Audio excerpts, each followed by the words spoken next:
Hello guys, today I'm going to give tutorial how to start engine from bridge. This engine is a Wartsila-azimuth thruster. So this is the main engine power control from bridge.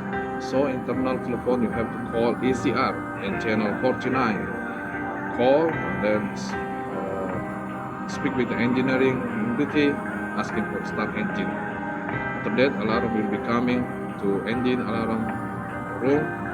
Just mute and then take control from CR to bridge control. After that, clutch in. When you finish clutching, the airplane will be coming up and then you can start maneuvering the vessel. Engine ready to operate.